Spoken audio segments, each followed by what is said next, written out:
Welcome back. This is Wisconsin Shoe Guy, and now we are working on our Saphir versus Purepolish challenge. Now, in each of these, this is a work in progress, so I'm not done with the shoes at all by any stretch of the imagination.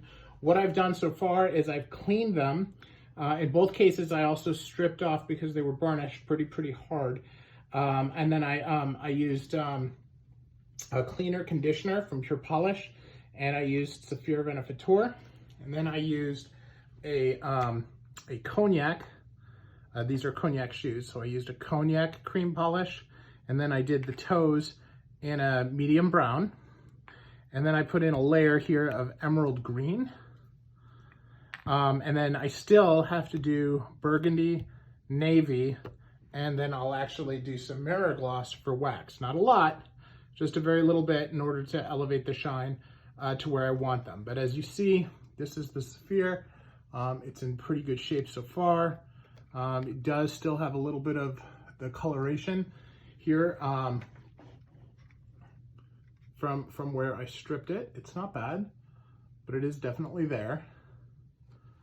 On the back, it's a little darker than I probably like it, but it's still very nice and definitely coming along.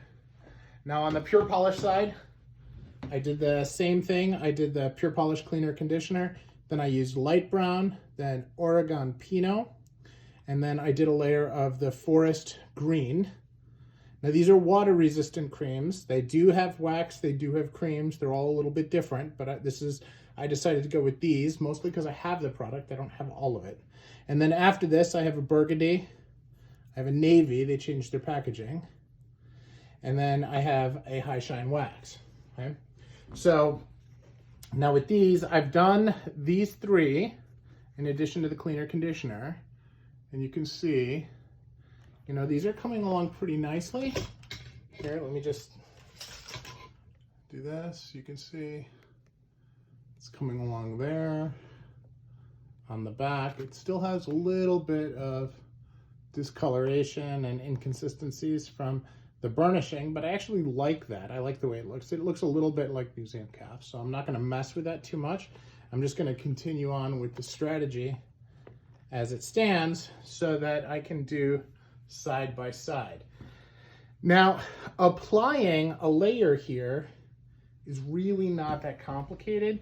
When you're applying color, especially cream colors, I usually apply with my fingers and then with a cloth over it, right? So this is the burgundy. Now this is a Bordeaux, is the color number 8. Okay, so this is a little bit darker than most burgundies.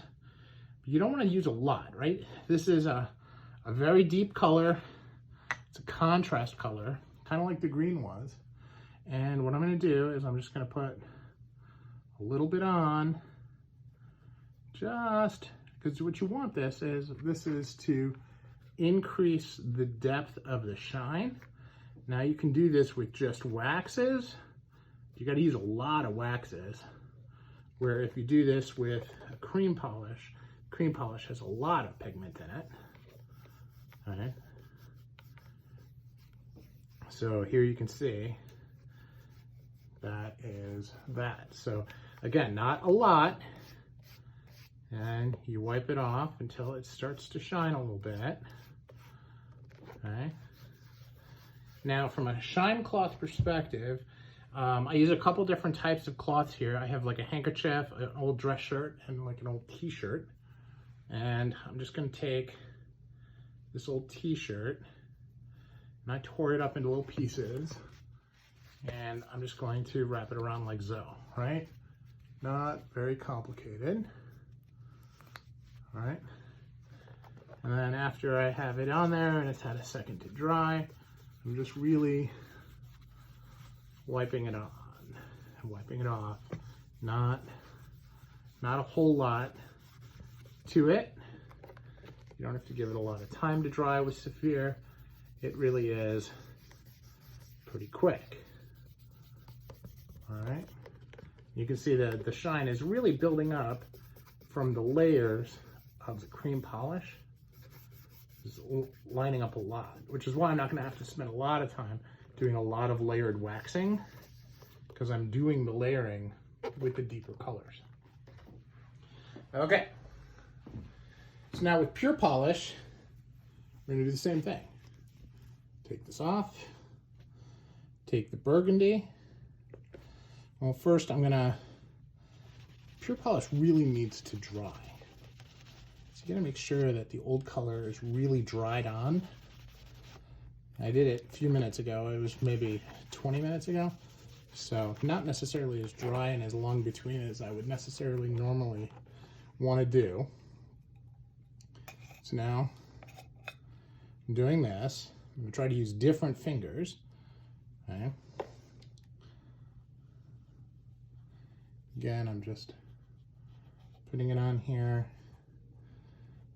Not too terrible. Now, no laces is pure polish. Laces is Saphir. I did that so that I wouldn't lose track. All right. Again, circles. You want it to be on evenly.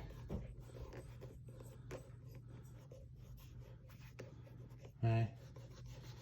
And now the Saphir is already dried, so I don't have to worry about messing it up or mixing.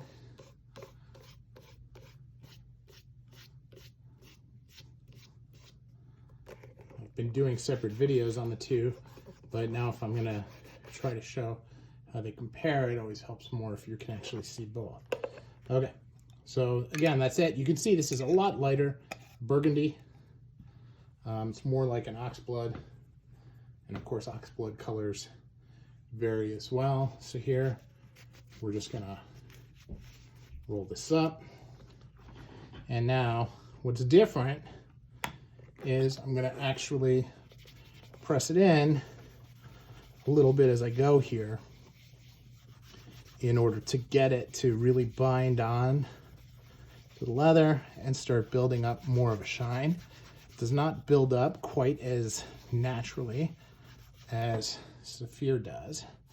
Now, it's done a good job and it's there, but I'm gonna need to activate it with water in order to really bring out the shine. And I'll do that in the next video. For right now, I need to get the layers going, and I just want to get a dull shine, let it fully dry, like for 30 minutes, before I layer on the navy on top.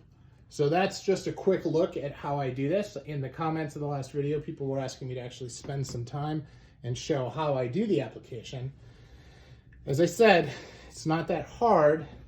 It is time consuming, and you really want to make sure that you are inventive with the way you do color layering like this. This is something that makes my shoes and makes them look like mine and not like anybody else's. And that's really what can separate, you know, just a really, really awesome looking pair of shoes from another. And it doesn't really matter whether or not you're, you know, shining $200 Beckett and Cinnamon or whether you're looking at, you know, a $1,000 or $1,500 or $2,000 pair of Edward Greens.